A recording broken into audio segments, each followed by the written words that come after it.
definitions. One is the definition of the person who has survived the childhood of emotional neglect, and their definition will be very much a subjective one. So they will feel that ultimately they weren't really seen as a person. They felt that their needs weren't being met. They felt possibly unwanted, unloved, unwelcomed. And I think it's important to say that doesn't say anything about what the person's upbringing was actually like. Mm-hmm. Yeah, that's interesting. So difficult to pinpoint from an objective perspective. Yes, because, I'm really not in the business of guilt-tripping people who are now having children or have had children or are thinking about having children. I really don't want to do that. So in terms of looking at like external events that are easy to pinpoint, because of course, I'm aware that one of the reasons that there's very little literature on neglect is because it's so difficult to pinpoint. It's an absence of something.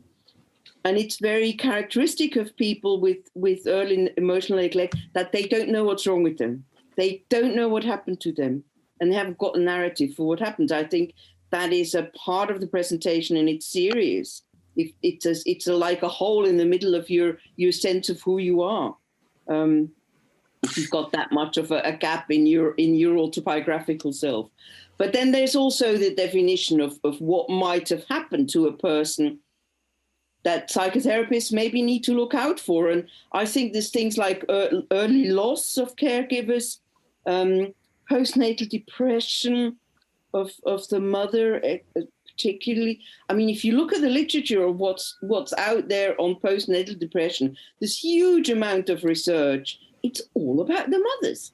None of it's about the children. Almost none of it's about what happens to the children. So, I think it's important to look at that.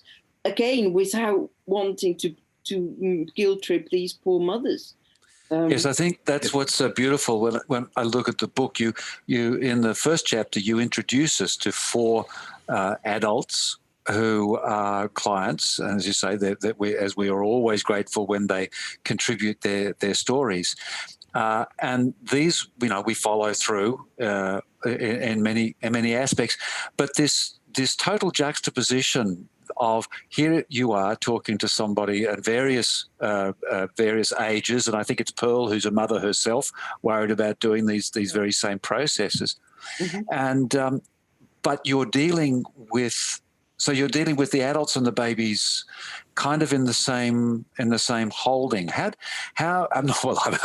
do you manage that? But it's sort of how is that made comfortable for you in the therapy process? I mean, this is obviously what you put out in the book, but yeah, can you give us a bit of an insight? Well, I have the person who's with me in the room, or these days on the screen, and that's the person whose subjective history I'm interested in. I'm really not interested in,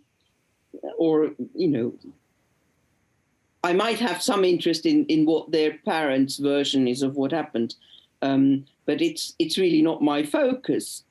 And in fact, what I often find with people who've been neglected is that because they're so very insecurely attached, they're very identified with their parents. So I very often get the parents' story long before I get the client's story.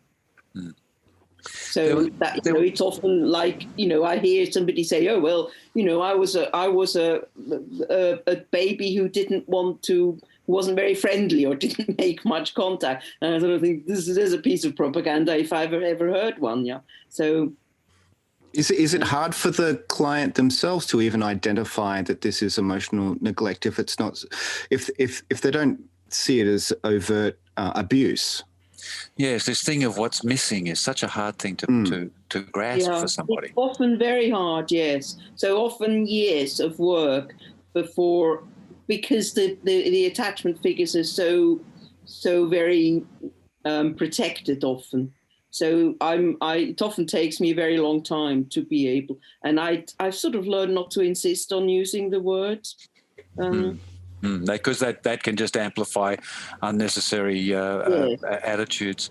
That's right. But then for other people, it's helpful to use the words, and for for some people, it's really helpful if I show them a still face experiment video, and say, look, do you think this might be what happened to you? And they're very grateful, because they can then slot themselves in somewhere, and they can start to think about what happened to them. And for some people, that's very, very healing, very containing.